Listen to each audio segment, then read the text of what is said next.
तो आदाब, नमस्कार, गुड इवनिंग, सत श्री अकाल। एक बार फिर आप तमाम लोगों का स्वागत है क्राइम तक की कहानी के इस एपिसोड में। उम्मीद है पूरी फैमिली अच्छी होगी, अपना और अपनों का ख्याल रख रही होगी। काठमांडू में एक घर के अंदर एक परिवार के बीच एक अंतिम संस्कार की तैयारी चल रही थी। और ये अंतिम संस्कार कुछ यूं था कि जो मरने वाला उसकी लाश या उसका शव घर में नहीं था, न परिवार को मिला था। लेकिन परिवार को ये यकीन हो चुका था कि वो अब इस दुनिया में नहीं है, मर चुका है। लिहाजा जब सारी उम्मीदें खत्म हो गई, तब परिवार ने अपने जो भी उनका रिचुअल था उसी हिसाब से अंतिम संस्कार की तैयारी शुरू की। और ये अंतिम संस्कार 4-5 दिनों तक उनकी जो भी रस्में थे वो रस्में पूरी होती।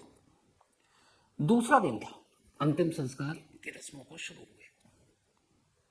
तभी दूसरे दिन उसी परिवार की एक लड़की सोशल मीडिया पर कुछ देख रही थी और उसे एक तस्वीर दिखाई देती और उस तस्वीर के साथ एक खबर। उसे यकीन नहीं होता, उसे लगता है ये झूठ है। वो अपनी माँ से बोलती है, माँ भी हैरान। लेकिन अब यकीन करना है तो जो भी उस तस्वीर के साथ एक छोटी सी खबर थी, किसी तरीके से सर्च करके उसने उस संगठन तक अपनी पहुंच बनाई, उसे फोन किया और उसने कहा एक तस्वीर छपी है, एक शख्स जिसे जिंदा बचाया गया है और शायद किसी अस्पताल में काठमांडू के भर्ती है। क्या आप मुझे उसकी तस्वीर भेज सकते हैं और उसका नाम? उन्होंने कहा ठीक है। पलट कर सामने से एक दूसरी तस्वीर आई। जैसे ही दूसरी तस्वीर देखी, परिवार इस बार खुशी के मारे रोने लगा। अंतिम संस्कार की सारी रस्में रोक दी गई। इसके बाद यह परिवार भागता है काठमांडू के एक अस्पताल में। थोड़ी देर के बाद बिस्तर पर लेटा शख्स उनके सामने था। जिस लड़की ने यह पहली बार तस्वीर देखी थी वो उसी शख्स की बेटी थी और उसके साथ उसकी माँ थी। और घर में अंतिम संस्कार की जो रस्में निभाई जा रही थी वो उसी शख्स के लिए थी जो उस वक्त काठमांडू के एक बिस्तर पर जिंदा था और जिसका इलाज चल रहा था। ये करिश्माई कहानी है एक इंसान की जंग की, जान बचाने की, जिंदगी से जूझने की। 6 दिन तक कैसे वो जिंदा रहा उसकी। हम सभी जानते हैं कि कोई ऐसी चीज जो इंसान की पहुंच पे आसानी से ना आए, हम उसके पीछे भागते हैं। ऐसी दुनिया की जितनी भी खास चीजें, और ऐसी एक चीज है दुनिया की सबसे बड़ी, सबसे ऊंची पर्वत श्रृंखला, और वो है हिमालय। हिमालय की वो ऊंचाई दुनिया भर के तमाम पर्वतारोही को अपनी तरफ खींचती है। 8,848.86 मीटर, 8,848.86 मीटर ऊंचा ये हिमालय, माउंट एवरेस्ट जिसे हम लोग कहते हैं।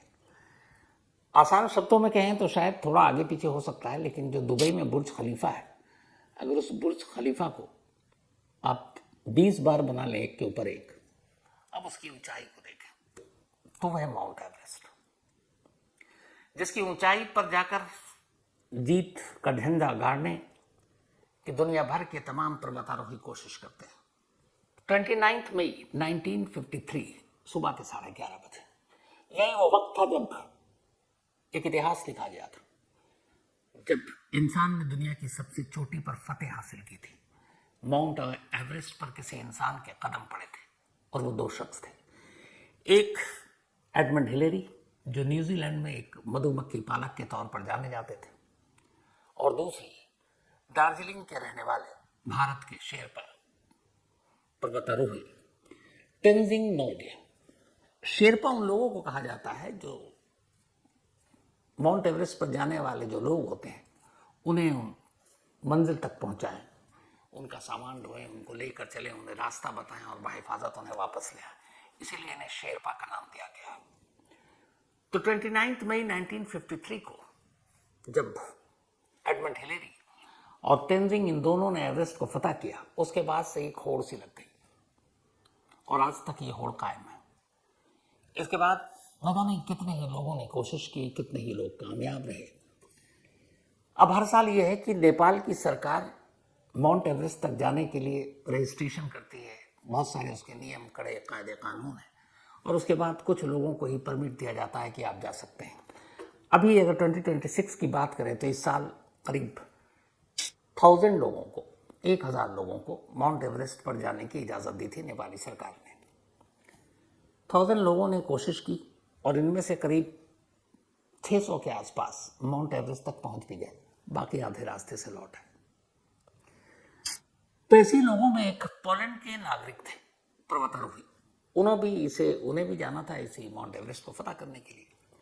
काठमांडू पे पहुंचे, सारी चीज़ें उनकी पूरी हो गई, कागजी कार्रवाई। उसके बाद उन्हें एक शेरपा मिला। शेरपा 53 साल का हिलेरी दावा पूरा नाम। और हिलेरी दावा शेरपा ने इसलिए अपना नाम रखा था क्योंकि वो एडमंड हिलेरी को बहुत एडमायर करता था। 52 साल की उम्र हिलेरी दावा शेरपा की, और ये अब तक 22 बार अलग अलग पर्वतारोही को माउंट एवरेस्ट तक ले जा चुका। मतलब बहुत ही सीजन, बहुत ही एक्सपीरियंस।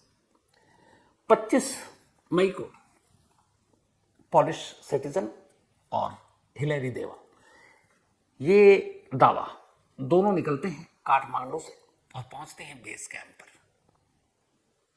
तो यही था कि माउंट एवरेस्ट को फतह करना है। दोनों जाते हैं, लेकिन करीब 24,600 फीट की ऊंचाई पर अभी ये पहुंचे ही थे। 8,848 फीट ऊंचा है माउंट एवरेस्ट कि एक जगह पर ये दोनों बिछड़ जाते हैं। उसकी वजह ये थी कि जो पोलैंड के सिटीजन थे उनका ऑक्सीजन खत्म हो रहा था, और दावा शेरपा चाहता था उनकी मदद करना। वो एक जगह बैठकर कुछ सोच रहा था, और तब तक वो आगे निकल गया और उसके बाद बिछड़ गए। हिम्मत जवाब दे गई, पोलैंड का सिटीजन वापस आ गया, और इत्तेफाक से जिस जगह पर हिलेरी दावा शेरपा बिछड़ा, वहां से सिर्फ 1,600 फीट की दूरी पर माउंट एवरेस्ट तक जाने वाला एक खतरनाक रास्ता है जिसका नाम डेथ जोन है, वो पड़ता है। तो डेथ जोन के बिल्कुल मुहाने पर हिलेरी दावा शेरपा गायब हो गया। पोलिश सिटीजन ने फिर भी उसे ढूंढने की कोशिश की, वो कहीं दिखा नहीं। वो नीचे आ गया बेस कैंप तक। इसके बाद उसने बताया, कुछ और अंग्रेजी एक दस्ता था, कुछ ब्रिटिश वहां पे पर्वतारोही आए थे। उनमें से एक ने देखा था आखिरी वक्त कि दावा शेरपा एक जगह पर बैठा हुआ है और कुछ हलचल भी हो रही है उसके शरीर में, तो मतलब जिंदा है। उन्हें लगा लौट आएगा, वो लौट आए। लेकिन उसके बाद उस शाम वो वापस नहीं आया। जब वापस नहीं आया तो फिर खबर दी गई, तो जो बचाव दल चॉपर जहाँ तक जा सकता है, हेलीकॉप्टर भेजा गया ढूंढने के लिए। सर्च ऑपरेशन शुरू हुआ। चॉपर ने चारों तरफ उड़ान भरी, लेकिन हिलेरी दावा शेरपा की कोई खबर नहीं मिली। इसके बाद उन्होंने एक बार और उड़ान भरी, 2-3 दिन तक ढूंढा। अब बर्फ ही बर्फ और -20, 25, 30 डिग्री टेम्परेचर। उसमें जैसे जैसे दिन बीतता जाए, इसका मतलब है कि उम्मीदें कम होती जा रही हैं। सर्च ऑपरेशन में मिला नहीं कहीं। इसके बाद जो बचाव दल था उसने हाथ खड़े कर लिए। उसने कहा, हमने जितनी भी जगह थी जो रूट पर, हमने सारा देखा, हमने खाई में भी देखा कि कहीं गिर तो नहीं गया, बट कहीं कोई सुराग नहीं मिला। तो बचाव दल ने अपने हाथ रोक लिए। परिवार को उधर खबर थी, परिवार परेशान। 6 दिन बीत गए। हर एक ये मान चुका था कि अब कभी भी हिलेरी दावा शेरपा लौट कर नहीं आएगा, उसकी मौत हो गई। जितने भी शेरपा या बहुत सारे ऐसे लोग होते हैं जब इस मिशन पर निकलते हैं माउंट एवरेस्ट पर, तो उनमें से बहुत से ऐसे लोग होते हैं जो खुद, जब आपको नेपाली गवर्नमेंट के साथ एग्रीमेंट होता है, जाने के लिए परमिट मिलता है, तो उसमें आपकी बहुत सारी चीज़ें पूछी जाती हैं। तो उसमें ऐसे बहुत सारे होते हैं जो ये कहते हैं, और उसमें ख़ासतौर पर ऐसे शेरपा लोग होते हैं कि अगर कभी माउंट एवरेस्ट जाते हुए हमारी मौत हो जाए तो हमारी लाश को वापस मत लाना, बाकी जो रस्में पूरी कर लेना। अब चूंकि 22 बार इससे पहले हिलेरी दावा शेरपा माउंट एवरेस्ट के चक्कर काट चुका था और सक्सेसफुल, उसने भी ये कहा था कि अगर मैं कभी मर जाऊं तो मेरी लाश को मत लाना। उसकी एक वजह है, आमतौर पर जो पर्वतारोही जाते हैं उनमें ज्यादातर बहुत सारे अमीर लोग होते हैं, उनके शौक अलग अलग होते हैं। तो जो लाशें वहां से अगर किसी की डेथ हो गई नीचे लाना, वो बड़ा खर्चीला है।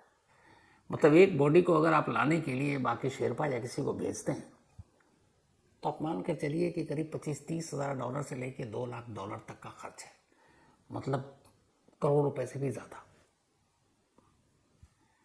तो ये गरीब लोग अपनी लाश को ढूंढ कर नीचे लाने के लिए, परिवार तक पहुंचाने के लिए इतना पैसा कहाँ से खर्च करेंगे। तो इसलिए बहुत सारे ये शेरपा कह देते हैं कि अगर हमारी मौत हो जाए तो लाश को छोड़ देना, और डेथ जोन के आसपास ऐसी बहुत सी लाशें हैं, कई लाशें तो अब मंजिल बन चुकी हैं। असल में माउंट एवरेस्ट से करीब करीब 2000 फीट नीचे यही वो डेथ जोन है। जितने भी माउंट एवरेस्ट तक जाते हैं उनमें सबसे ज़्यादा मौत इसी डेथ जोन के इर्द गिर्द होती है। उसकी वजह ये है कि एक तो यहाँ का रास्ता बिल्कुल खड़ी चढ़ाई, और यहाँ तक आने के बाद फिर ऑक्सीजन और यहाँ की हवा इतनी पतली हो जाती है कि सांस लेना मुश्किल, तमाम तरह की सर दर्द से लेके अजीब अजीब उलझने, अजीब अजीब तरह की बॉडी में हरकतें होने लगती हैं। तो डेथ जोन जो पार कर गया समझ लीजिए कर गया। 1922 से अभी तक जो हिसाब किताब रखा गया है उसमें यह है कि करीब करीब माउंट एवरेस्ट तक जाने वाले जो पर्वतारोही या शेरपा हैं उनमें से 340 लोग अपनी जान गंवा चुके हैं, 340। और कहते हैं कि इनमें से 200 ऐसे लोग हैं जिनकी मौत इसी डेथ जोन में हुई। आज भी इस डेथ जोन के इर्द गिर्द तमाम लाशें पड़ी हैं। तो जब बचाव दल ने हाथ खड़े कर लिए और कहा कि अब कहीं मिला नहीं हिलेरी दावा शेरपा, और अब इतने दिन हो गए उसके बचने की कोई गुंजाइश नहीं, क्योंकि ये लोग जब जाते हैं माउंट एवरेस्ट तक तो लम्हे लम्हे का हिसाब होता है, ऑक्सीजन कितने घंटे का है, कितने मिनट का है, खाना क्या है, पानी कितना है, क्योंकि आप इतना वजन लेकर इतनी ऊंचाई तक एक्स्ट्रा फालतू चीज़ लेके नहीं चल सकते हैं। तो इसीलिए जाते हैं, फिर बेस कैंप होता है, बेस कैंप पर लौटते हैं। तो अब 6 दिन तक वो है नहीं, और 6 दिन का उसके पास खाना पीना ऑक्सीजन नामुमकिन, तो इसीलिए मान लिया गया कि वो मर चुका है। जब बचाव दल ने हाथ खड़े कर लिए, घर वालों को खबर दी गई और अब 6 दिन हो चुके, तो फिर ये हुआ कि अब उसके जिंदा बचने की कोई उम्मीद नहीं है। फिर ये भी था कि लाश जहाँ मर जाए लाने की कोशिश न करना। तो ऐसे बहुत सारे शेरपा के परिवार में ये हुआ कि उनकी लाश के बिना ही उनके अंतिम संस्कार की रस्मों को पूरा किया गया। घर वालों ने भी यही किया कि 6 दिन बाद जिंदगी की अब कोई उम्मीद थी नहीं। उन्होंने अब हिलेरी दावा शेरपा की अंतिम संस्कार की जो रस्में बिना लाश के जिस तरीके से निभाई जा सकती हैं वो पूरी करनी शुरू कर दी, और उसका दूसरा दिन था। तभी होता ही है कि ठीक छठे दिन एक बचाव दल भी नहीं, एक सफाई दल बेस कैंप के ऊपर जाता है सफाई करने के लिए, कचरा उठाने के लिए। असल में इस माउंट एवरेस्ट की चढ़ाई के शौकीन ने एक और काम कर दिया है। कहते हैं कि दुनिया में सबसे ऊंचा कूड़ा घर अगर कोई है तो वो माउंट एवरेस्ट के इर्द गिर्द ही है, क्योंकि अब तक जितने जब हर साल 1000 के करीब पर्वतारोही जाते हैं तो अपने साथ सामान लेकर जाते हैं, टेंट लेकर जाते हैं, ऑक्सीजन का सिलेंडर लेकर जाते हैं, खाने पीने की चीज़ें लेकर जाते हैं, बहुत सारी ऐसी चीज़ें होती हैं। तो अब ये सबका वजन होता है। तो जब आप ऊंचाई पर चढ़ते हैं तो सांसें भी फूलती है, और जितने ऊंचे आप जा रहे हैं जैसे डेथ जोन के इर्द गिर्द तो बहुत सारी परेशानियां हैं। तो ऐसे पर्वतारोही करते क्या है कि वापसी में या फिर बेस कैंप जहाँ से अब नीचे आना है तो जो खाली हो चुका सामान है, जो उनका टेंट है या कुछ खाली सिलेंडर हो गया ऑक्सीजन का, अब उन्हें ऑक्सीजन की ज़रूरत नहीं है, वो सब वहीं फेंक के आ जाते हैं। ये चंद तस्वीरें हैं उसी माउंट एवरेस्ट के इर्द गिर्द के अलग अलग बेस कैंप की, जहाँ पर ये आप कचरा देखें। एक पर्वतारोही ने ये तस्वीरें खींची थी, और उसके बाद पहली बार ये पता चला था कि वहाँ पे किस तरीके से पॉल्यूशन फैल रहा है, क्योंकि यही हिमालय का पानी पिघलकर आसपास के इलाकों में पीने के काम आता है और खेती के भी काम आता है। और इसके अंदर ये सारी चीज़ें बाद में जब ये निकलेंगी, पानी बनकर ग्लेशियर पिघलेगा तो अपने साथ बहुत सारी चीज़ें लेकर जाएगा। तो ये वो तस्वीरें थी। तो नेपाल सरकार ने ये किया कि जब करीब कहते हैं कि 10,000 टन से ज़्यादा कचरा उस जगह पर फैला हुआ है अलग अलग, क्योंकि हर साल इतनी बड़ी तादाद में लोग जाते हैं, तब उस कचरे की सफाई करनी है। तो इसीलिए नेपाली सरकार ने एक और नियम बनाया कि जो भी पर्वतारोही जाएगा उससे वो 3 लाख रुपए एक सिक्योरिटी मनी के तौर पर रखते हैं कि 3 लाख रुपए आपको वापस मिल जाएंगे अगर आप ऊपर जाते हैं और वहाँ से कम 8 किलो कचरा अपने साथ नीचे लाते हैं। एक पर्वतारोही अमूमन जब ऊपर जाता है तो अपने साथ 8 किलो का सामान लेकर जाता है, क्योंकि इसके बाद इससे ज़्यादा वजन के साथ चढ़ाई नहीं कर सकता। तो वापसी में वो सारी चीज़ें खाली हो जाती हैं, ऑक्सीजन की ज़रूरत नहीं पड़ती। तो ये है कि तुम कम से कम खाली आ रहे हो तो 8 किलो कचरा ले आओ। तो अगर 8 किलो कचरा ले आते हो तो तुम्हें सिक्योरिटी मनी वापस कर दी जाएगी 3 लाख रुपये। लेकिन डेथ जोन या उसके इर्द गिर्द जो कचरा है वो ऊपर से कोई लाने की हिम्मत नहीं करता। तो जब से जो आखिर का बेस कैंप है वहीं से कुछ ले आते हैं। तो मसला हल होता नहीं।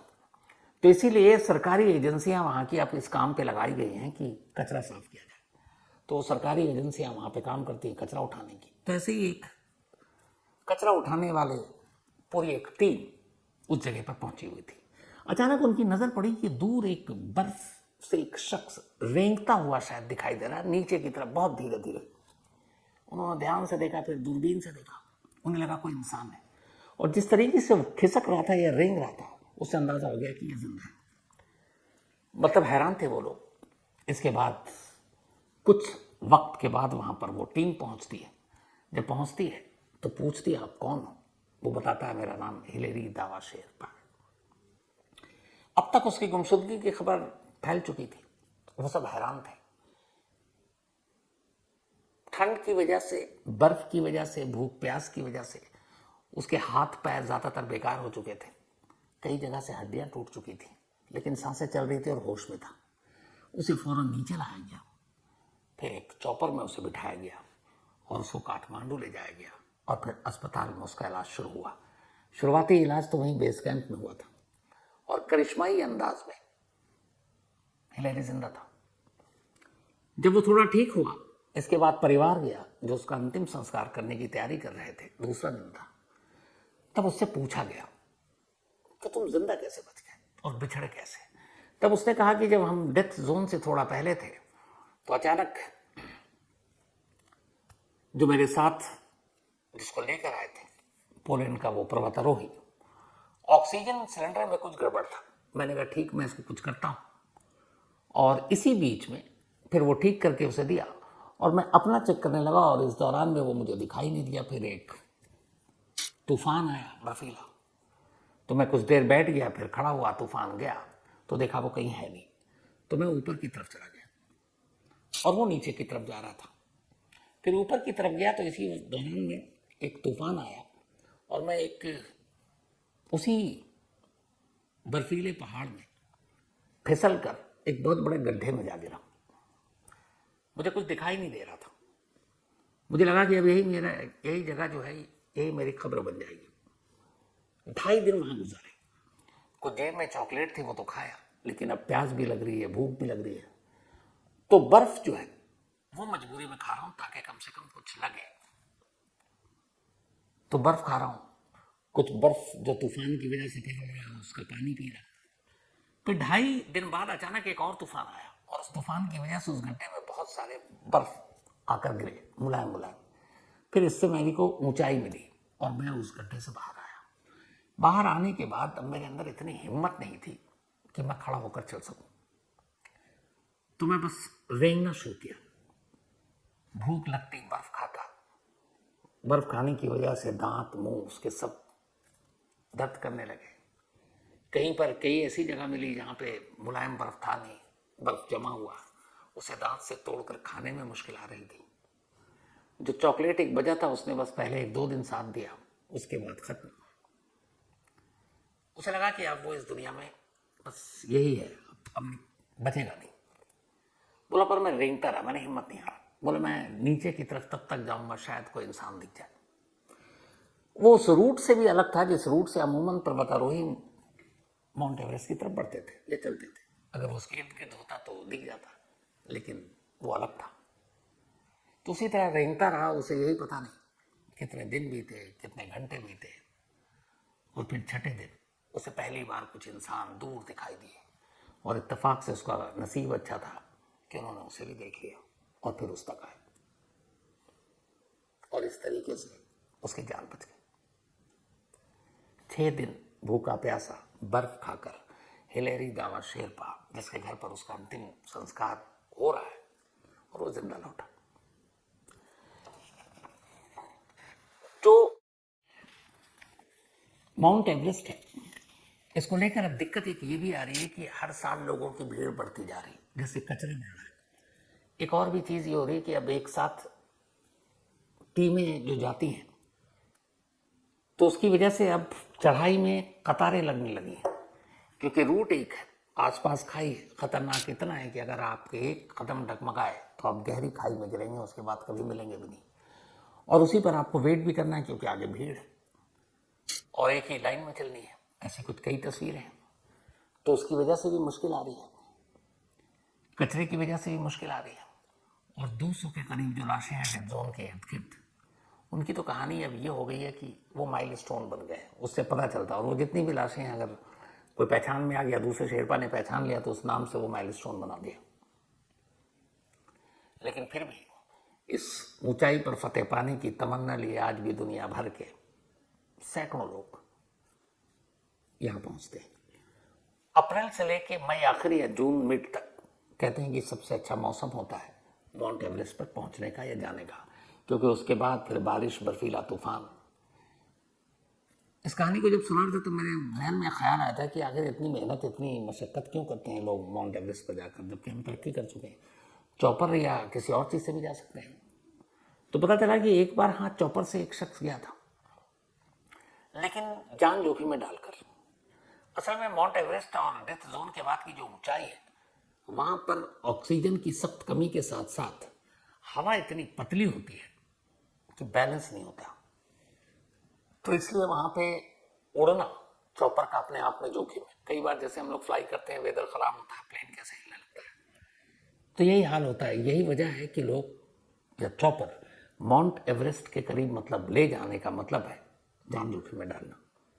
और यही वजह है कि तरीका सिर्फ एक है, और वो है अपने पैरों पर चल कर जाना। और ऐसे दीवानों की कमी नहीं जो जान जोखिम पे डालकर पहुंचते हैं, उसे फतह करते हैं और फिर वापस आते हैं। और इसी दौरान कई बार हिलरी देवा शेरपा जैसी कहानी हो जाती है। तो आज की कहानी में इतनी ही, लेकिन है बहुत खूबसूरत। मैंने तो सिर्फ ऊपर प्लेन से देखा एक दो बार में उस हिमालय की श्रृंखला को, पता नहीं उसमें माउंट एवरेस्ट भी था कि नहीं। बहुत ही खूबसूरत नज़ारा होता है। तो खैर, आज की कहानी में इतना ही, लेकिन कहानी खत्म करूं उससे पहले अपना एक फर्ज निभाता हूँ। आज मेरी छोटी बहन सिस्टर शीरी उर्फ कहकशां, उसका बर्थडे है। तो हैप्पी बर्थडे शीरी, हमेशा हमेशा अच्छी रहो, खुश रहो, यही दुआ है। और उम्मीद है तुमको तुम्हारा गिफ्ट मिल गया होगा। मैंने पहले भी शायद जिक्र किया है, मतलब इस दुनिया में चंद लोग हैं जिनके हाथ का खाना सबसे अच्छा मुझे जो लगता है, उसमें एक ये मेरी बहन है शीरी। और ये भी कि चूँकि बचपन में जब हम लोग बहुत छोटे थे तभी अम्मी की डेथ हो गई थी। एक तरह से इसी ने हम सबको माँ बन के पाला पोसा, और आज भी वैसे ही सबका ख्याल रखती है। दिल की बहुत नेक, बहुत अच्छी। तो बस ज़्यादा तारीफ नहीं करूँगा तुम्हारी, क्योंकि फिर मैं इमोशनल हो जाऊँगा। लेकिन हैप्पी बर्थडे, हमेशा अच्छे रहो, खुश रहो, यही मेरी दुआ है। और जैसी हो वैसी ही रहो। तो शिकारपुरी भी इधर से कह रहा है हैप्पी बर्थडे। तो happy birthday Shri once again. इसके साथ ही कहानी में आज इतना ही। अब आपसे मुलाकात होगी मंडे रात 9 बजे कहानी के साथ। वैसे कल संडे है, आप चाहें तो आज तक पर रात 11 बजे क्राइम कहानियां विद शम्स देखना सुनना चाहें तो सुनिए, देखिए। लेकिन वैसे अब मुलाकात होगी रात 9 बजे मंडे को किसी नई कहानी के साथ। तब तक के लिए थैंक यू सो मच, और आपका संडे अच्छा हो, यही दुआ है।